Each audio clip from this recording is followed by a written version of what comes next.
Hey, salut tout le monde, c'est Monsieur Adri et bienvenue dans Mon Petit Bazar, l'émission qui a pour but de vous parler d'une œuvre qui m'a marqué et que je vous recommande chaudement. Et aujourd'hui, on va parler d'un shonen.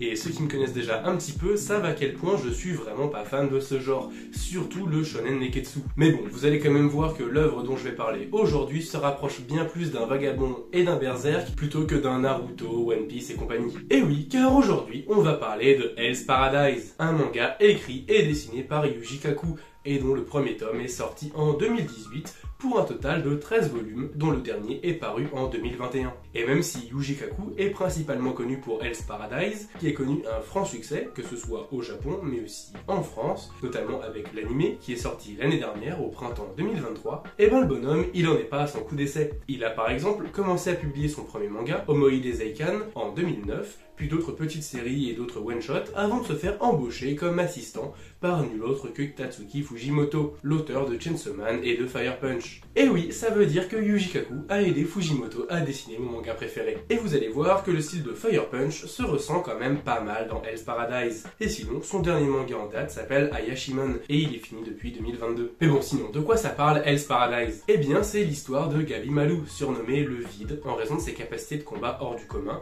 de son imposant nombre de victimes, et de sa capacité à tuer de sang-froid, comme s'il ne ressentait aucune émotion. Sauf que le petit shinobi, en fait, il s'est fait capturer et on essaye un petit peu de le décapiter, sans succès. Et pourtant, c'est quand même des membres de la famille Yamada qui s'en chargent, qui est tout de même la famille réputée pour avoir les meilleurs exécuteurs du Japon. Sauf que le coup de Gabi Malou, il est beaucoup trop entraîné et résistant pour se faire trancher. Et ça, c'est dû au ninjutsu, parce que ouais, c'est pas juste un shinobi, c'est le shinobi le plus puissant de son clan. C'est littéralement une machine à tuer qui possède des techniques ninja tellement puissantes que certaines peuvent même enflammer son corps pour brûler son ennemi. Donc ni les sabres, ni le feu, ni l'écartèlement ne peuvent avoir raison de lui. Et pourtant, on dirait qu'il tient absolument pas à la vie. Pire, on dirait qu'il est fidèle à son surnom et qu'il ne ressent absolument aucune émotion. Mais le petit Gabi Malou, il n'a pas été capturé par n'importe qui, mais par son propre clan pour des raisons que l'on comprendra un petit peu plus tard. Et c'est le personnage de Sageli qui va mener l'enquête sur lui et récolter quelques informations sur sa vie avant de l'achever. Elle va apprendre que Gabi Malou avait une femme qui apparemment était complètement bête et naïve. Et c'est au bord de la mort que Gabi Malou se rend compte qu'il n'est pas aussi vite qu'il pense être. En effet, la seule chose qui le maintient en vie, c'est l'amour qu'il a pour sa femme, la seule source de distraction qu'il a, la seule personne qui le voit comme un être bon et pas comme un assassin sanguinaire. Et alors que Gabi Malou lutte pour ne pas finir exécuté par Sageli, elle lui informe qu'il peut vivre à une seule condition, aller sur l'île du paradis et revenir avec l'élixir d'immortalité. Ouais, rien que ça, clairement, à côté de ça, Orphée qui doit aller chercher Eurydice en enfer, c'est rien du tout. En plus, le boug, il a perdu, chais. Bon, en vrai, ça va, au moins l'île du paradis est absolument pas cachée, puisque plusieurs expéditions ont déjà été envoyées, et chacune d'entre elles est revenue dans un état particulier, on va dire. En gros, ils se sont tous transformés en fleurs. Et comme le shogunat, qui est l'ancêtre de l'empereur, en avait marre de perdre des hommes, il a eu une idée. En gros, il s'est dit que plutôt que d'envoyer des soldats, pourquoi ne pas envoyer les condamnés à mort? Comme ça, ils partent tous et ils font le sale boulot. On leur attribue un exécuteur avec eux pour les surveiller. Le premier qui revient avec l'élixir est gracié, sauf que évidemment, faut aussi revenir avec son exécuteur vivant et aussi ne pas se faire tuer ni par la faune, ni par la flore locale, ni par les autres condamnés qui se la jouent façon Fortnite grandeur nature. Sauf que avant de pouvoir partir sur l'île, faut déjà que les condamnés se tuent entre eux pour savoir qui seront les plus aptes à survivre là-bas. C'est évidemment un moyen de mettre en avant les différents personnages et leurs personnalités, ainsi que de montrer leurs aptitudes au combat, qui sont tous très variés et redoutables. Et puis après ça, tout le monde embarque et l'histoire commence vraiment. Et ne comptez pas sur moi pour vous en dire plus, déjà parce qu'il y a énormément de choses à dire, et surtout parce que j'ai pas envie de vous spoil. Par contre, je vais bien sûr vous parler de tous les points que j'aime dans le manga, et on va commencer par ce qui saute aux yeux, c'est super joli. Et oui, le manga est vraiment beau, que ce soit au niveau du trait de l'auteur, qui est à la fois nerveux et détaillé, et c'est une des premières choses qui m'a frappé quand j'ai ouvert le manga, et ça m'a encore plus intrigué. Couplé au fait que les visuels sont très inspirés, on a la famille Yamada, tous les condamnés qui ont des designs de folie, les monstres et les autres antagonistes, ils ont tous des styles vestimentaires très différents et cohérents. Et le manga propose souvent, entre deux chapitres, une petite page de mode, un petit peu humoristique,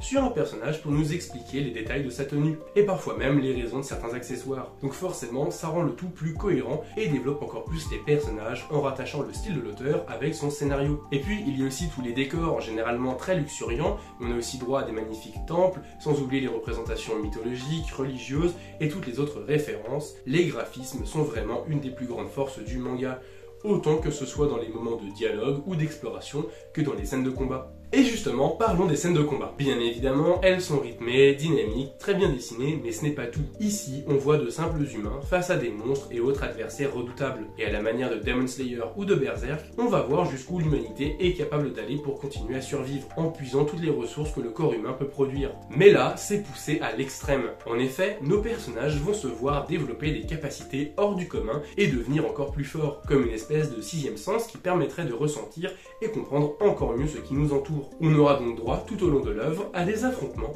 où les limites du corps humain seront repoussées, où la rage de vivre et de vaincre prendra le dessus sur la raison. Et d'habitude, je ne suis vraiment pas fan des gros combats bien impressionnants, avec des techniques dans tous les sens et des explosions style Dragon Ball, Naruto et compagnie. Mais ici, tout est fait dans la finesse. C'est vraiment l'art de se battre qui est mis en avant. D'autant plus avec le scénario qui est très penché sur la recherche et la compréhension de soi. Et ce ne sera donc pas rare de voir des scènes d'introspection, où nos personnages vont se questionner sur qui ils sont, où ils vont essayer de comprendre, contrôler ou libérer leurs émotions, que ce soit dans des moments propices ou en plein milieu d'un champ de bataille. Et je pense que cette maîtrise des combats est en partie due au fait que Yuji Kaku ait travaillé sur Fire Punch. Même si les deux œuvres sont totalement différentes, elles ont toutes les deux des scènes de combat d'une grande intensité et remplies de réflexion. Il y a aussi tout un mécanisme de combat que je peux pas trop dévoiler parce que ça reviendrait à spoiler une grande partie de l'œuvre.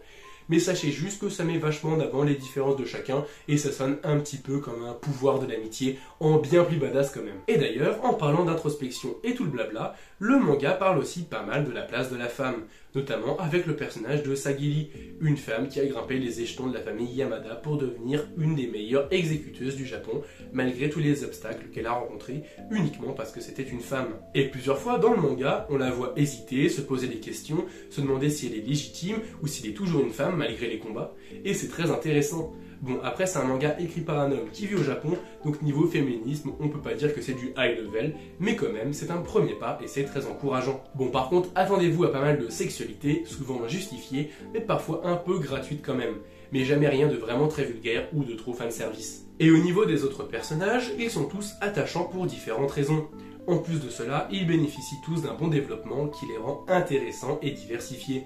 Que ce soit du côté des condamnés, qui ont évidemment tous des profils différents, mais aussi au niveau des exécuteurs. Certains seront plus amicaux que d'autres envers les condamnés, et d'autres tenteront de faire respecter leur autorité, même lorsque la situation est critique. Et cela va créer des situations intéressantes. D'autant plus que certains condamnés seront ouvertement hostiles à toute collaboration et tueront tout ce qui bouge, et d'autres attendent patiemment le bon moment pour planter un couteau dans le dos. En bref, Hell's Paradise est un très bon shonen, pas trop long, agréable et intéressant à regarder, et qui propose quelques petites choses originales et intéressantes. Je parle d'ailleurs uniquement du manga, car je ne me suis absolument pas penché sur le cas de l'anime. Mais visiblement, vu les notes très positives, je suppose qu'il est plus que correct. Bien sûr, ce n'est absolument pas une œuvre parfaite, loin de là, mais je la trouve d'une grande qualité, et je la recommande vivement aux amateurs du style qui cherchent un récit tout de même un peu plus sombre. Et qui sait, peut-être que ce genre de récit vous amènera progressivement à lire des œuvres plus sombres et moins plaisantes à lire, telles que Fire Punch, Berserk et tous les autres mangas estampillés seinen. J'espère d'ailleurs que ma vidéo vous aura plu et vous aura donné envie de lire Hell's Paradise. Si c'est le cas, n'hésitez pas à liker, commenter, vous abonner et partager cette vidéo à tous vos potes qui aiment bien les shonen. N'hésitez pas non plus à aller faire un tour sur mes réseaux, à savoir Insta, Twitch, Discord et TikTok, sans oublier l'onglet Short de YouTube. C'était Monsieur Adri, à bientôt pour plus de vidéos. Bye!